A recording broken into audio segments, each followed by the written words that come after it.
Yes, welcome. This is F a Rap Critic. I'm your boy Malik 16, and no one can do it better. That's the album we're talking about today. And I'm joined again by my special guest. It is a Texas, Delaware, Tatiana. You keep saying that. I'm from Brooklyn. I was in Delaware. Delaware for 1 year, 3 years ago, and all of a sudden I'm from Delaware. I'm from Brooklyn, New York, my guy. It always stands out. This is a Texas, New York, by way of California connection. Y'all are hilarious. First of all, I gotta add this to the introduction. The my guest who have broke the record for longest episode out of all the F Rap Critic episodes. Well, I mean, That's on brand. For all I was about to say that's like Wheatley. Niggas just yapping. y'all saw us for the college dropout episode. Shout out to everybody who tuned in. And we're back again. We had to take it to Benhameen's home state to go over a classic for all nerds. I will let you individually introduce who y'all be. That's right. We are For All Nerds, the geek and pop culture podcast. We talk about everything in the world of fandom and entertainment, movies, TV, film, comic books, all of that from the perspective of people of color. I'm Tatiana King. I'm one of the hosts, also known as the Grand Duchess of Tech, also known as Tatiana Kang, the Conqueror, also known as the coldest winter soldier ever. And as always, I'm here with my co-host, the captain of the spaceship. Co-captain, really. It's your boy DJ Benhameen, aka Patrick Swaley. Keep that same energy on when you see me. Buzz out here, Big Dick Grayson energy.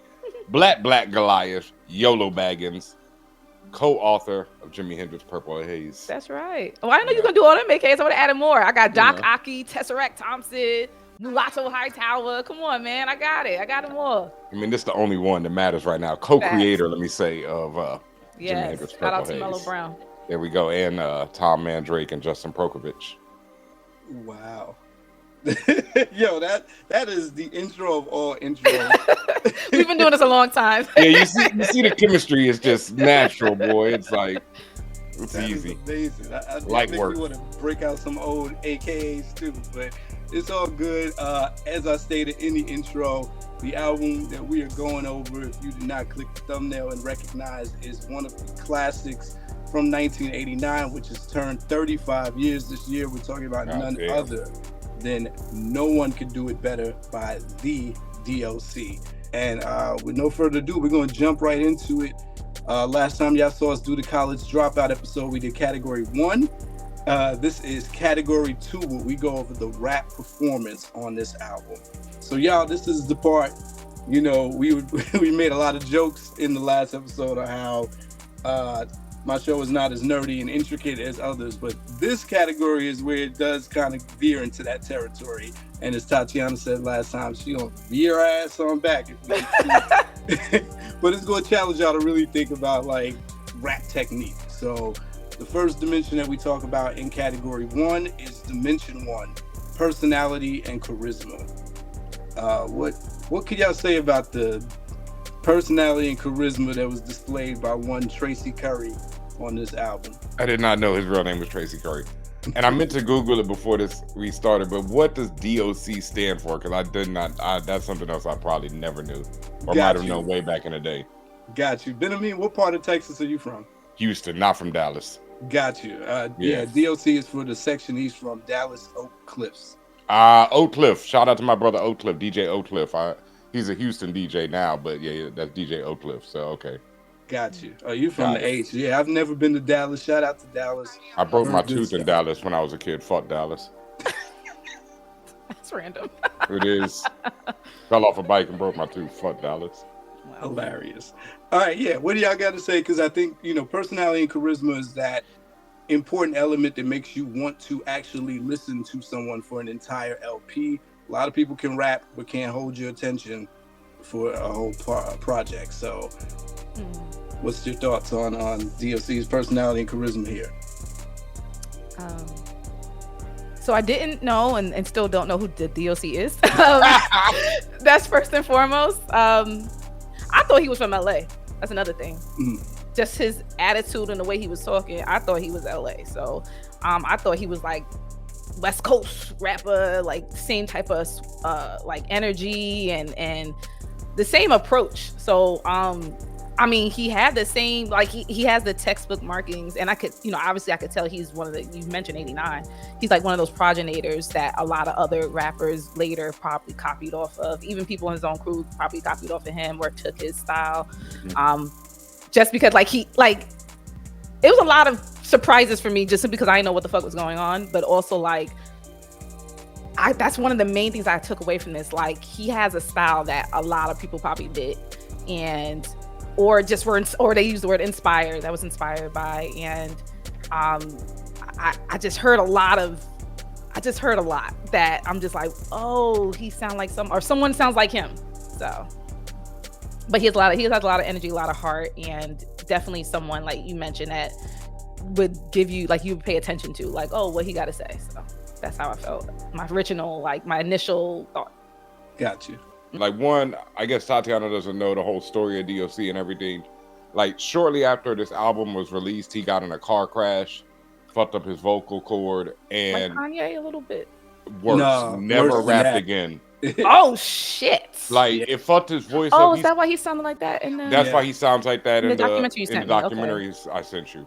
Okay. And he was featured on The Chronic, and he sounded even worse. He said he was so depressed that he couldn't do what the doctors told him, about training to get his voice back and all this stuff, because it was a horrible crash. Like, his throat got fucked up. It was bad. I think he got thrown from the car, all kind of stuff. Personality is interesting because it goes with the voice, right? But the personality, D.O.C. was like so commanding. That's what I would say about a personality. It's like he was just, and that's all right. As a kid listening to this, D.O.C. was like a god, so it's like, personality. Now listening to it, I'm kind of like, oh, okay, he's a, West Coast rapper, like you said. And that's the other thing, Tatiana, he spent a lot of time in Cali, and he moved from Cali from Dallas, he was young, when this album was released, but he was in Cali with them when they were recording everything, and during everything. So, like, it went over my head that he was from Dallas. Like, when you said that just like 5 minutes ago, 16, I was like, what? And so for a kid from Houston to hear that he was from Dallas and he was down with NWA, at that time, the greatest rap group of all time to us, it was, it was like, yes.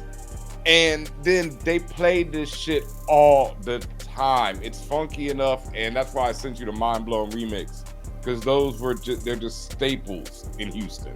Like, to this day, like those beats, as soon as, this is it, Charles, it's over. It was a party starter. It was, oh my God. You said to this day, which is so funny to me, because on the that's radio, not what I like think that. of when I think of Houston. I think Chopped and Screwed. But see, that type of, that. And maybe that's the age thing. Is that all regions sounded the same in the 80s? And like, what all sounded the same, or regions sounded the same? Really? Regions. If you hear early Atlanta rap from the 80s, early Memphis rap, like the cadence and the style and the approach, and even the production. The beats, you're right, because he gave LL Cool J, and that's why I said they all sounded. If you hear Sir Mix-a-Lot, who's from Seattle, his 80s stuff, My Posse's on Broadway, it sounds like. It's like that. The Bomb Squad level of production is what Dre is doing on this. It's all the layers, and I know we're not talking about production, but it's stupefying. Like, even listening to it today, it was just like, oh my God. Like, when you talk about the personality and all that, don't talk to me like that on the record that I'm listening to. I brought this to listen to you, and there was a lot of in this album, there was a lot of like skits and random things like that, where like Dre or him was just yelling, like they were yelling at each other about what they gonna do, what they not finna do, and then yelling about what he kept saying. I was so confused. D.O.C. he was just like, oh, flip this. He was talking about a cassette. He was like, flip. He kept talking about flip this, the A side, the B side. He was just talking about, like, I'm like, first of all, why is you hollering? And then second, like, what is you on right now? But like, I've realized, I guess that was just the way people was into that shit. No, What's funny about that part that you're talking about, I was never clear if that was the D.O.C. talking or Easy, where he's like, flip this side over. Dre thinks that A side is the Whoever one. the fuck that was.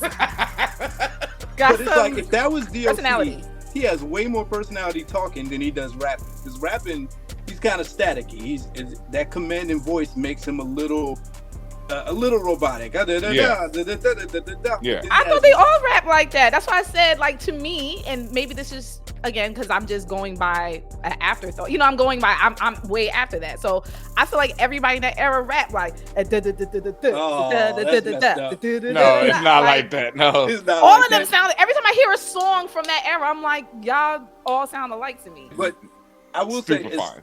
as staticky as his main style is, what he does, he has moments. Someone who lacks the personality to an extent would be Ren, right? Ren is just kind of like, there we go. I'm kind of, this is where I stay level. The D.O.C. slips in moments, like there's a moment on I think Le Millionaire where he's rapping fast and he's like, Drake break, or he'll pause and he'll say, now that's a hell of a song. Like he splashes personality in there. You could tell he has one. Or even when he's talking though, like, you know what I mean? Like, I'm on a one, y'all. It's the diggy die. Like there's a little bit more going on, but it's not in abundance. He's not Flavor Flav. No, but like when I think it's the thing of this is his first album, and it's like we lost him before you saw it, because like you hear how funny he is on the Chronic when he's doing like the 20 Sat Pyramid skits and shit like that. What y'all giving the personality and charisma on a scale from 1 to 5? I go 4. Oh damn, I'd go 3. Yeah. I go 4. I thought he had personality. Like I said, he sounded different to me. So different than everybody else. Like, he raps the same to me. So whatever. I like the 3 because I think again when you putting it up there, you're putting it up there with like the top most charismatic rappers of all time. So well, see, I wasn't thinking of it like that. I wasn't pitching him against everybody else. I'm pitching it against a guy I met 3 days ago. So. Like, oh, you know, he had a good personality. It's like a friend of mine, Tatiana, who's like around your age, and we were talking about rap, and he was like, Chuck D, the most boring rapper ever, and it hurt my soul. But I couldn't argue him. Right. I couldn't argue, and this is Public Enemy Chuck D, and I could not argue that. Right. I was like, I mean, like, you said like I met the nigga 3 days ago. What I think about personality, I think he got personality. You know what I'm saying? Like, if you were saying against every rapper known to man, okay, then he's like a 3, maybe even a 2. Like, okay, I'm gonna average that at a 2.5. That takes us to the next dimension. Dimension 2, the suspension of disbelief or the believability. So these process of elimination. You can't ask me this question because I'm already believability. I'm already biased. Like, I didn't know these were chambers on the lyrical side. Yeah, oh God, that's tough. When you're listening to an album, it's the idea of and we use process of elimination. So first it's the setup.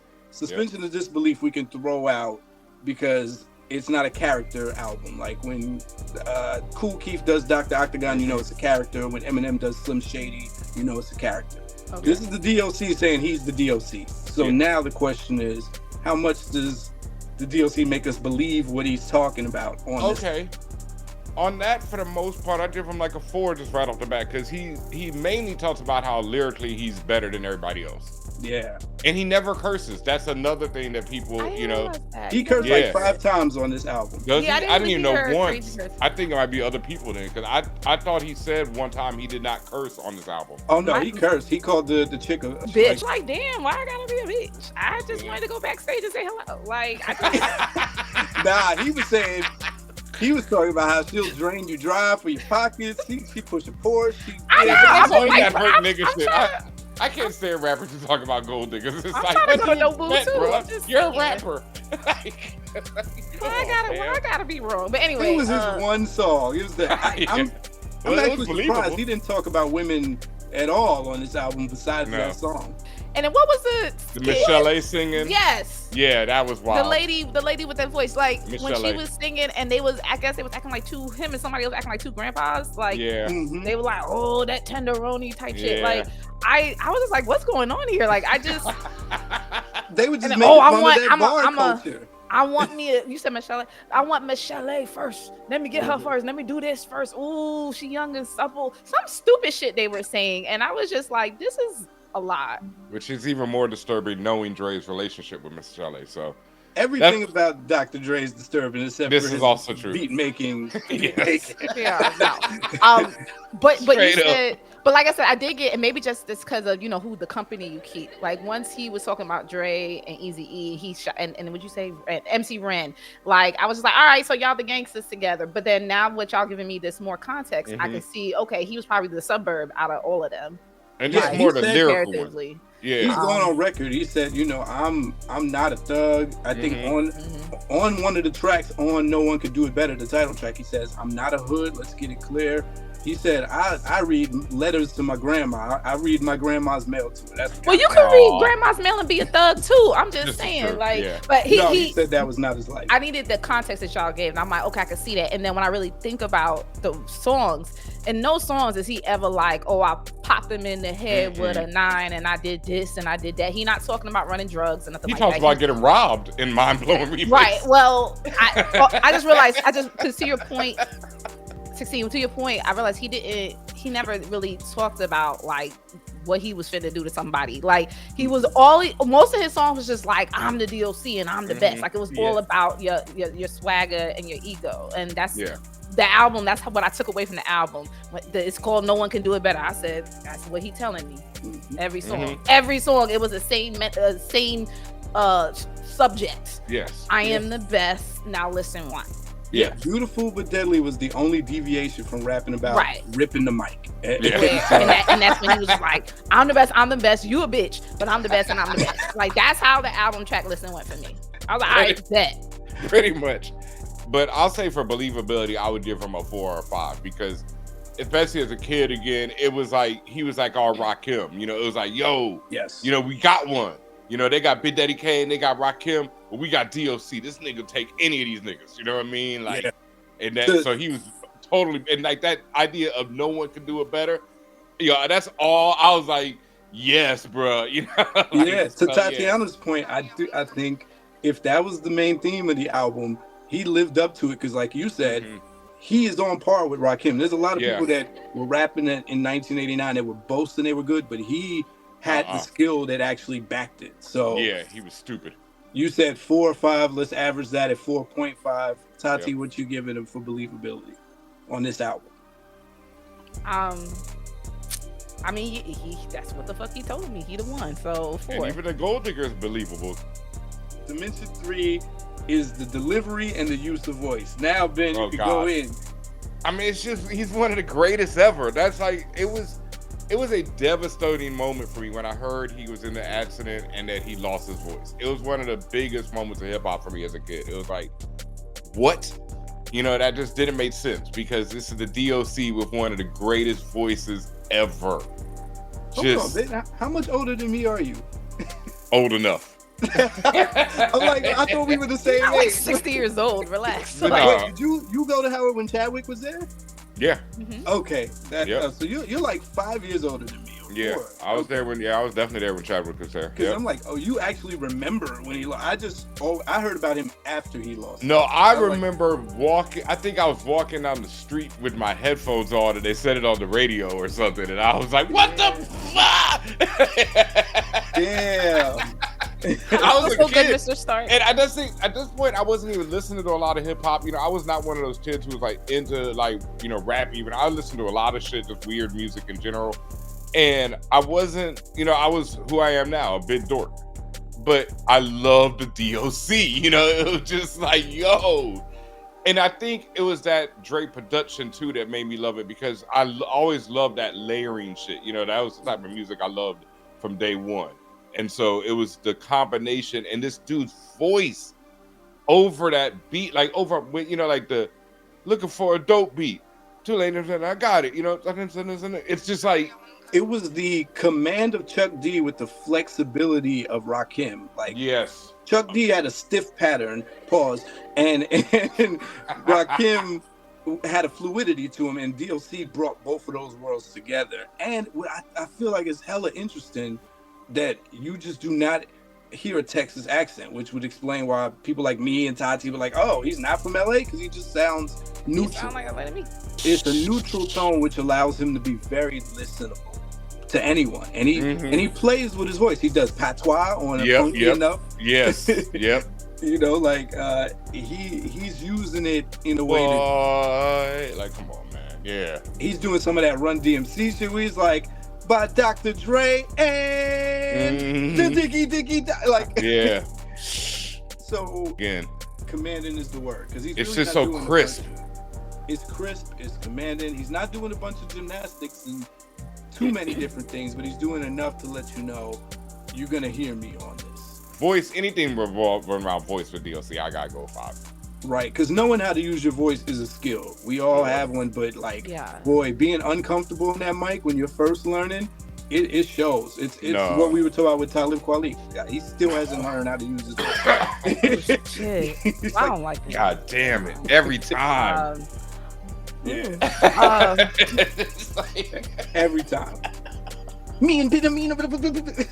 I always said that nigga got too many syllables in his mouth. Like you're chewing rocks. They said that reminds me. They say Giveon. He's completely different genre, completely different person. He sings like he's gargling eggs. Absolutely. Oh, wow. But okay, so gargling eggs. Nigga, that shit's mad too. Oh, think about it. Heartbreak. Hey yo, like Jesus Heartbreak Christ. anniversary. He got a sound. I gotta go middle of the road just to be safe. 3. All right, that's fair. That's all we're asking you to do against your own hip hop knowledge. I get a little nervous when I like have these conversations because I'm just like coming from a different part. Like I don't want to offend anybody. If I be like, oh, this nigga sounded whack to me, niggas. The first thing that happens is you don't know shit about hip hop and right. And I'll be like, God damn. Like, that's why I break it down into dimensions so you can do it respectfully. It's like, hey, on this dimension they were trash. On this dimension they were great. So fair enough. That takes us to dimension 4, the flow. Now, Ben, let loose. Even, and I'll say this too about both of these things with flow and the last thing. Like D.O.C only had the one album. That's the one thing, you know. Like I'll say that Busta grew too. Yeah, this is it. Oh, I didn't know that. The accident happens right after this. Right after. That's why he didn't have a chance. No, he did not. I meant to say this while we were talking about delivery and his voice. Did you know? I just found this out that all these years I thought his voice got scratched in the accident through the glass. He actually lost his voice because he was so drunk when they took him to the hospital and they were putting the intubation tube down his throat. He fought them and it scraped him. That's like insult to injury. Yeah, but no, it's not his fault. It's like, you gotta understand. It's like fighting them. Yeah, but also doctors, you know, right? You know, come on, this is 1989. How are they treating this nigga rolls? You know, like, who knows what happened? But yeah, and intubation tube is hard to get in when you're not. You know, it's a terrible process. I've seen people intubated a lot. You know, in my life, it's a horrible process. Like, you can imagine in the best circumstance. You can imagine the depression that ensued for years of that self-blame after that. Imagine like, and so that's what I mean. It goes back to how hard it is for me, because it's like that mind-blowing remix was like the beginning of where he was going, and then it was like it was gone. And as a kid from Houston, it was like, that West Coast shit was so influential. So it was, it was unbelievable because we just thought they had so much time. But as far as flow, I mean, come on, man. Like, the nigga's 5. It's not even a question. Like, his flow is just unreal. Like I can sit here and read it and I can't do it. It's like never a segment is negative because I'm employing what you've been missing. That shit that part where Eminem does, I never knew what he said either. I never knew what he said right there. Because Dre is cutting the drums up so crazy right then. So it's like, there's all this stuff going on. And he's like, never a segment. I'm like, what? It wasn't until I saw that video when he breaks it down. And it's like, and M's like, how do you think? How did you, the internal rhyme structure is like, it's out of control. And it's one of those things that it's impressive in 1989, but it's still impressive now. Yeah. It's like, because he like speeds up, like right there, it's like never a segment is negative because I'm employing what you've been missing. So in total, this is one, and he slows down there, you know, then it's harder maybe, but not the hardest. Like rocking it, it's an ocean, an ocean. You know, it's like, and that's not the only time you apply. Like, come on. It's not the only time he does it. He does that pickup flow on like 5 different songs throughout the album just to show you that he could do it. Then he has like 2 songs where he's rapping fast just for the fun of it. Like Tati said, she likes when he raps fast. Like Whirlwind Pyramid and Portrait of a Masterpiece. And then like out of control. He's joking about it in the song. He's like, "Damn, Dre, let me catch my breath." Yeah. But that's how like Big Daddy Kane rapping so fast, and it's like he was doing it. And then you have what do you call it? My Joint, with the Marvin Gaye, the formula. And like the formula is just smoothed out, you know what I mean? So like that was one of my favorites. Is that the one where they sample Inner City Blues? Yes. You got that was my favorite because I immediately heard the sample from the beginning. Yeah, go peep the remix to that one too. I meant to tell you that. Peep the remix. So the remix has Dre, like it's like the drums play out the beginning, and he's like rocking the instrumental, like bringing in D.O.C's voice, and then D.O.C. just I mean, okay, once again, not talking about production, but talking about production. For that specific song, like immediately the first few bars, I was like, okay, I hear Marvin Gaye. And then I also realized, that's why I was like, is this their way? Well, I guess there was no sample rules like that, but was Dre's way of getting around things? Like the bass line, someone's physically in the studio playing the bass. And I noticed that a lot of the songs is live instrumentation, which is great. But I was just like, okay, someone's playing that, but then he's using the melody from the actual song. That wasn't to get around it. That was just to make that shit funky. Gotcha. You know, that was Dre like knowing like, oh no, you know, like if I bring in a real bass player and really play it and, you know, then do the drums, like, cause that's not Marvin's drums, obviously. It's like, that's some Dre drums. And it's, you know, that's just Dre, man. Like, that was, but again, it gives Doc a platform to show his verbal dexterity. It's like, listen, I'm doing this Whirlwind Pyramid rap, but I could also slow it down. And he just slows it down in the middle of the rhyme on it. He's like, rhythmic American poetry. Come on, bro. Like, and the way he leads into the hook with each verse, he's talking about formula. It was brought by the way that my mother gave birth and what was born to her. The setups are crazy. Yeah, it's crazy. Like, that's what I'm saying. He's saying like that, you know, it's like he's saying I'm the best, but then he's saying it like it's okay, like people like Young Thug, right? Young Thug to me is one of them niggas whose flow is just, you know, stupefying sometimes. But then it's like the word choices and stuff in that flow are pretty basic. You know, this man has, you know, he's doing SAT words all day. Yeah, and it's not like Talib, sorry again, where, you know, not sorry. Sorry, not sorry. It's on beat and it's like the pocket is fucking incredible. Like when you have Eminem sitting there like, you know, like when you got that crazy nigga. He's never off beat and he's doing different flow patterns throughout the whole never album. Off beat. Not even there's not another song that sounds like Funky Enough. Funky Enough is and like I said, he does the patois there, so he's like freaking it. Okay, like oh my, I would also say a 5. That, like for those reasons, I could tell he's very skilled. He's very skilled in his wordplay, and he did try different types of things. Like I said, he did have a slow cadence, a fast cadence. Like I messed with it. Got you. That takes us to Dimension 5, the wordplay and bar intent. And so we started bleeding into this a little bit. Benhameen was just talking about his language choice that defines a rapper. Again, I think he's probably one of the few in 1989. Rakim is mind-blowing in 86 because no one was doing what he's doing in 86. By 1989, people caught up. They're like, oh, you know, we got to show out. He's doing it. He's saying stuff like, he's got enough cleverness in his bars, and this is what separates him from NWA, because NWA was only lyrical when they wanted to be. There's a couple tracks on Straight Outta Compton where they don't curse. The solos, they don't curse, except for Ice Cube. Ice Cube's whole brand was being brash and crude. But also stupid lyrical and storytelling. He's more of a storyteller. He's really storyteller. He's not. You're right. He's not lyrical. He's storyteller. So he's gonna say stuff like, "Hard it may be, but not my heart. It's just a portion. A cup of salty water in the ocean. Rocking it was the notion. It seems I needed a potion."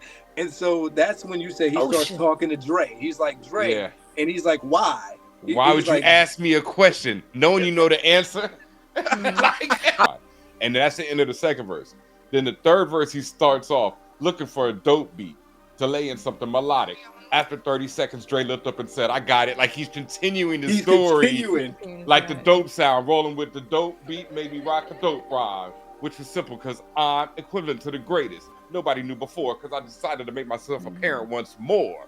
Like, like, you know what I like in this too? You know what I like in this too? And this is because this is how my mind works. I liken it to anime. Like if you watch an anime, particularly a really good anime or anime where there's very long storylines or very long character arcs, especially anime where they talk about like power and they're fighting.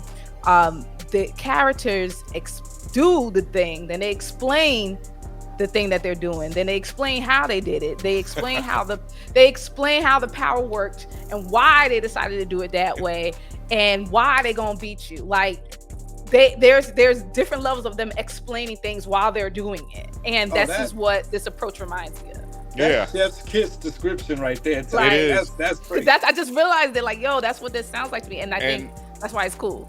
And it's because like this is like, because all I do nowadays, I tell Tatiana this all the time, is shout out to Ruin Your Day. I watch them all the time. Ruin Your Day is this YouTube channel where they watch battle raps. And, you know, the live battle raps of right now, you know, everybody, you know, from Mook on down to, you know, Big K and just everyone. And battle rap is from this era of where D.O.C. comes from, is where battle rap still is. And it's exactly what you said, Tatiana. That's like the greatest explanation ever of like you battle got a rap. super move. You perform the move. Yeah. I got this gun so big. Death Note, like damn near every anime does this. Jujutsu Kaisen. Here's my super move.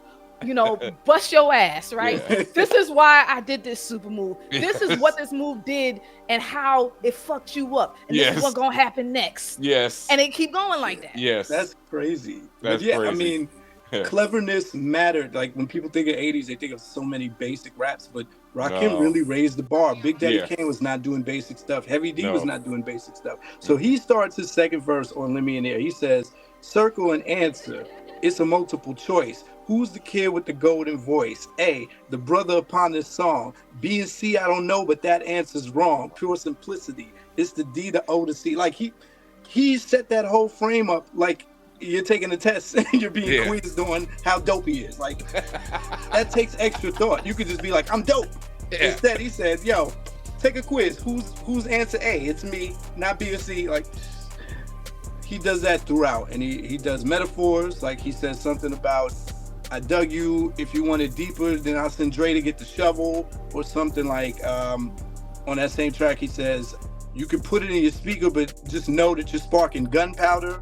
Like those things matter. There's a literal way to say things, and there's a figurative. You know, this is where you're using your creativity to say things. Even Whirlwind Pyramid, I didn't realize that's a reference to, speaking of anime, an old 70s cartoon called Battle of the Planets. Oh, it is? Yes. I know Battle of the Planets, but I didn't know it was a reference to that. It's the move that they would do on there. I was like, he said he don't know where he got that from. He's like, it was just in his head. So, wow. Yeah, and like the formula, like high energy, like how he comes on like high energy, flowing with the wisdom, senses of a rich man, knowledge and the like, man. He said in that song, he said, you'll see he said E equals the D to O.C. Because he was talking about the theory of relativity. Yeah. So it's checking the connection created by me. When you read E equals the D O to the C. Knowledge and the talent that my mother had born to her. Like knowledge and the talent that my mother had born to her. Yeah. That's like like you know, rhythmic American poetry. Like right. So with that, what are we giving the wordplay, bar intent on a scale from 1 to 5? Remember, if you're saying 5, you're putting them up there with the Lupe's and Eminem's and Nas. Nigga, Lupe, That's hard. Lupe I wish this hate nigga answering could this be question D.O.C. in that way. No, 5, nigga. Your bias is showing, but I mean, I'm so like, And Cole again, it's the and first album, storytelling, bars. What else? I mean, flow at 4.5 at the lowest. Can I just say it in the context of his era? I mean, either way, it's high. It's going to be a high number regardless. But that's, well, I guess, sure, 4.5, 5. Yeah. Okay. Sure. All I mean, right, so if you say, because there's room for a lot of different people. If you're talking about upper echelons, there's room for a lot of people. So Yes. He's Like, upper. Yeah. But and remember, I'm not talking about them as individual rappers. It's really hard to compare rappers. That's why my show is not about the rappers. But also, I'm talking about the album that we're talking. oh, okay. And so on this, right, to be clear, this chamber is like wordplay. Yep, the wordplay and bars. We're playing bars. He got bars. Wordplay. Yeah, bars. see, I would put him up like, and it goes back to like at this time, Nas was rapping in reverse later on. Niggas wasn't rapping in reverse right now, so it's like, yeah. I hate But see, doing that's the that. That's all a part of wordplay and bar intent. It's what you do on the mic. And my problem with comparing it and giving a special box for age, they don't do that with movies. The Godfather is still put up and ranked against Titanic and Avatar. Different eras. I see what you're saying. They don't say, because the rules of filmmaking have not changed. It's like basic plot and storytelling is what you're supposed to do when you're on the mic. And the reason I can't give a pass to these 80s rappers is that people in the 80s were doing dope shit. I hear what you're saying. Okay, with that explanation, then I would say 4.5, 5. Yeah, same. Is he still alive? Yeah, he's okay. Erykah Badu's daughter's father. Yeah. Oh shit. Yep. Puma's he father. was the first. He was the He's first. Puma's father? Yes. Yep. What? I did not know that. Well, yeah, but that's what shows you the level of talent D.O.C. is. You know what I mean? He was in the harem. Like, it's, it was. Yeah, you gotta be pretty talented to be in the harem. It's Andre. It's true. It's Common. It's Jay Electronica. And D.O.C. It is America for the don't mess greatest with rappers of all non-legendary time. people, so you know what I mean? Yeah. It is like. All right, come on. so I love this. I knew that was gonna come up. I was waiting for that moment.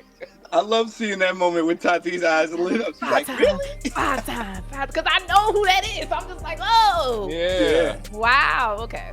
All right. Yeah. So Dimension 6 is the overall quotability of this album, and it usually falls in one of two spaces. It's either you're a punchline rapper like Fab or Kane or Lloyd Banks, or you're a poetic wisdom rapper that's going to give you like words to live by on a t-shirt like Scarface, Nipsey, Tupac.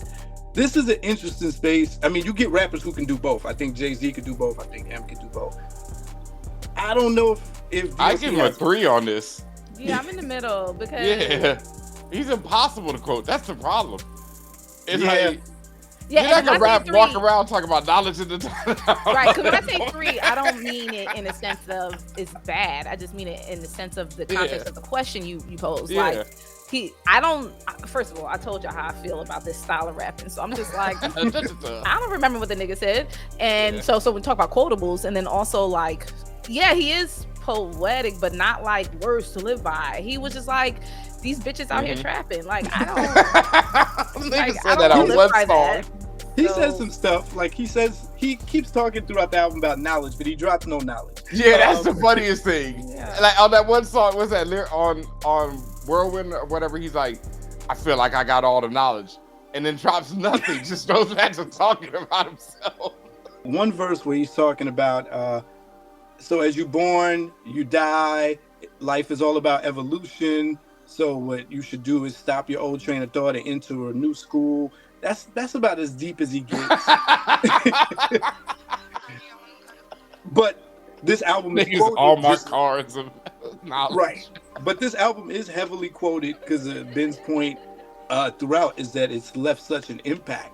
There's so many verses that have been quoted from. Even on Eazy's diss song, the Compton City G's, he keeps scratching the part from Funky Enough where he's like, stomp them in his tracks, show them I am ruthless. Like, oh yeah. If you're talking about other rappers, then sure he's quotable. Like Eminem was losing his fucking mind. Yeah. In that documentary, and you mentioned Eazy, like all these niggas, like that's cool as a rapper, right? Like as as a nigga on the street, I'm just like, I'm not No. saying that.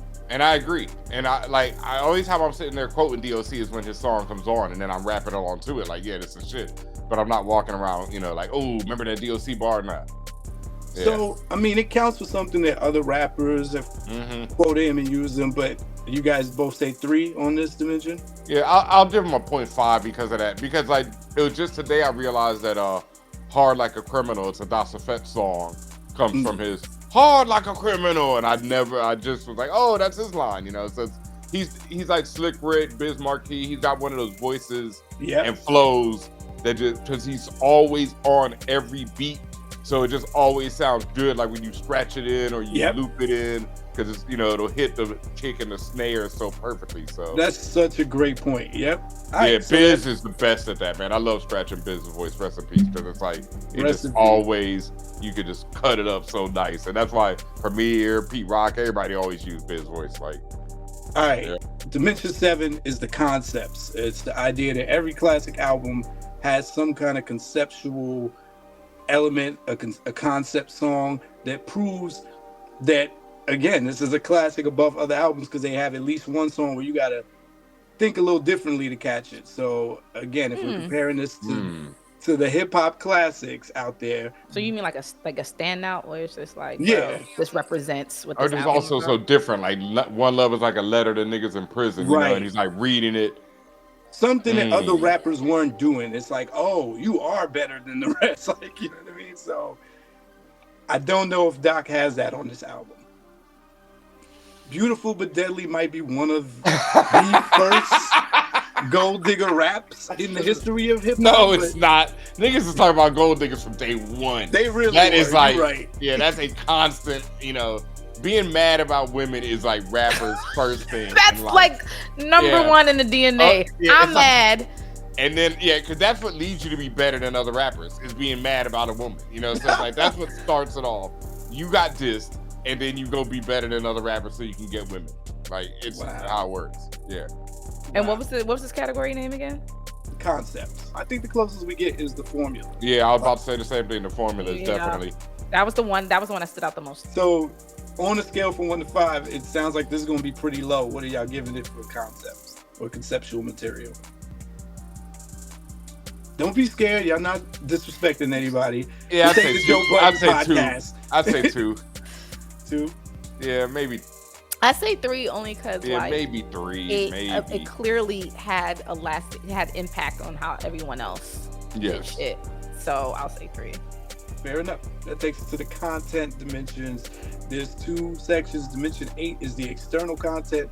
How much is now I sound like him. Oh no. That was fucked up. I'll edit that out. All right. How much is he talking about outside things outside of his autobiographical? Y'all always laugh. Absolutely nothing. Nothing. Everything's about him. Every record. And Dr. Dre. Okay. Every record on this album is I'm the best.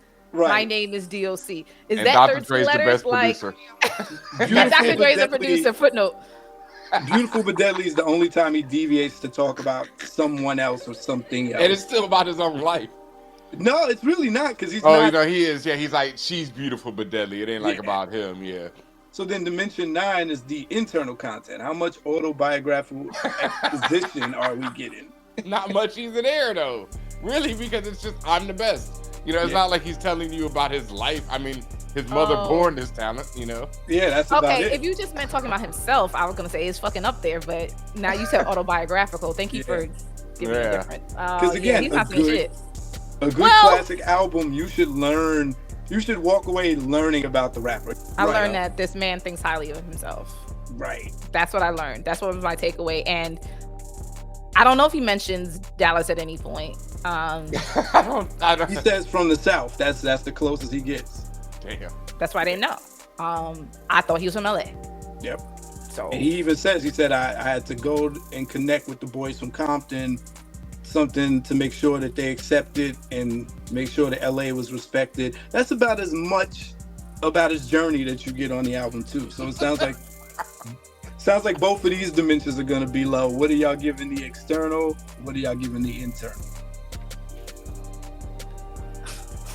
The external, I have to give it, I'd say 2. Because like you said, I was gonna say 2. Yeah, he talked about, gold diggers. And internal, I'd say, I'm going to go a little higher and give it a 3 because he talked so much about himself. I agree. Okay. I can't say that I didn't learn. I did learn. I learned what he stood for himself. And I learned that. And then I learned that nigga got a huge vocabulary. And let me be clear, not in a like, well, you don't deserve that type of way. Like, when people think highly of themselves and they have nothing to back it up. Like, he clearly has something to back it up, but that's it. Yeah. Right. Fair enough. And that's what I expected. This is one fault, this is one detraction from a lot of the 80s albums. There's not a lot of that on a lot of the classic 80s raps. It's a bragging era. Like, so... All right, that takes us to the final dimension 10, the storytelling. Okay, so storytelling, and this is what I wanted to point out every time y'all joke on Beautiful But Deadly. It is a story, and he's taking the observer role. The only time he puts himself in the story is when he's calling her the B word, because he's telling the audience he would never be as stupid as the guys he's describing. I'm telling you, this is about company you keep, because this is Dre telling him a story about all the shows and what had happened was. No, this is him. And then he's just like, well, Dre. I feel like he's talking about what Dre taught him about bitches in the backstage. Like, I believe it. That's how I feel. And then like he's like, yeah, nigga, she is a bitch. Like you coming after the fact, like your big bro told you this, and now you telling me what your big bro told you. Like, you don't know that life, so I don't know. I believe that. D.O.C. was like a smooth, handsome dude too. So it wasn't like where I felt like, I always felt like D.O.C. was chilling, Like I never thought he was like, oh yeah, mad at women. He seemed more like a chill guy. Yeah. Yeah, that's what I mean. That's the only part where he inserts himself just to be like, I'm not stupid enough to do that, but I'm gonna tell you what she's been doing to all these other guys. That was probably Yella telling them stories. Yeah. Was it that video? Was that mind blowing? Where like they were doing like like he was dead and like his soul was coming out his body in the hospital bed. Like it was I think when you told me to watch Mind Blowing, Ben, like I watched it on YouTube and it was literally a video of him. Like it was so fucking 80s. Like it was a music video. And I barely remember that video. And like it was very LA and very like it was a lot. And I don't know. Yeah, I mean that's it. I know Ben mentioned that the remix gives us a story too. Yeah. So what's the story on that remix? That Dre makes dope beats and I I got dope vibes. See, this is the thing. Like when we say telling stories, there's no actual story, but he is telling a story. If that makes sense. Well, and that when he's telling a story about how they cooked up this track, basically. Yeah, how they made the record. That's what okay, that's good, Ben. You're right. I did. That's not the anime as much. That's more like. It is like he's giving you the whole visual. It's like 30 seconds Dre looked up and got it. We're in the studio together. Right. This is how we put in the record. The album together. That's not this drum is so big, And again, no. The fact to even have a story still means something because that's something that today's rappers don't do. Not at all. Okay, so what y'all giving the storytelling? Because technically there are 2 stories. Yeah. What are y'all giving it on a scale from 1 to 5 for this album? You made it a very point to me that what you meant by storytelling. Yeah. Quite literally, there is not really much storytelling on here. If we're being literal, for me, we're being very literal. 3. Okay. I'd give him a 4 because of those 2, because Mind Blowing is so visual to me, and it's like he's telling that story. I mean, it's a basic story, but it's still a story, and I'll still give him a 4 on that one. All right, y'all, and with that concludes our category 2 breakdown and analysis of the classic album, now 35 years old. No one could do it better by the D.O.C. And speaking of storytellers, y'all know we had to plug it. Yeah. That's what we're here for. Hey, look at that. We got both covers. Look at that. Beautiful. Oh, everybody got one. Oh, this is so crazy. It's a real thing in the world that people actually have this. And yes, everyone else who does not have this, you can go out and get this right now because you see it's a real thing. It's happening. It's out there. Jimi Hendrix Purple Haze is available everywhere. But if I were you, I'd hit up your local bookstore or your local comic book store. Ask them to get it. It's from Titan Publishing. It's written by me and my brother Mello Brown. It's got art by the legend Tom Mandrake, Justin Prokovich on colors. It's an intergalactic sci-fi adventure featuring the one Jimi Hendrix, endorsed by the Hendrix estate with, Janie Hendrix's approval and all that. Features his lyrics, features incredible art. It's a black ass story. It's all about black music and just the power of black music in our lives. It features some of the greatest writing I feel like I've ever done. I'm super proud of this book. Like me and Mello say, we feel like this was probably one of the greatest things we'll probably ever do in our career. So please go out and support it right now. Go pick up a copy. Dopeness. I'm wearing the purple hat. We had Nice, to plug it. nice. Last episode, it was on the verge of coming out. Now it is officially out. Woo! We're about to tell you how you can get your hands on a special autographed copy. The only reason we do in the episode is to talk about the D.O.C. and to tell people to go buy the book and to follow both of us. You follow For All Nerds, you follow Rap Ruler, and then you'll figure it out. I mean, yeah, not figure it out. Then you'll find out. Yeah, you find it. You also follow me, Tatiana King. You follow Yep. DJ Benhameen. That's our names on all socials as well. Yes. All right, and We gonna get you a copy of this book, and we might, because it's taking even extra, we gonna do some special things. I might make a personalized video. Whoever wins this copy of this book, I don't know. I'll talk. Maybe me and Rap Ruler will talk about a song or some shit. Yeah, I say leave in the comments if you are interested in grabbing the autographed copy. I know on social media you can leave the comments too. There are a couple people the last post that I put up with all of us. They were like, I wish I can get my hands on a special autographed copy. So if you were one of those people, me and Benhameen will pick someone at random. The next 50 people who subscribe to my channel, y'all are in that running. So Same on For All Nerds. You subscribe to or follow For All Nerds on YouTube, and the next 50 people you in that running as well. There we go. So that's how we can do that. Me and Benhameen will put some additional posts up to show how we'll pick the person. We'll make a thing out of it.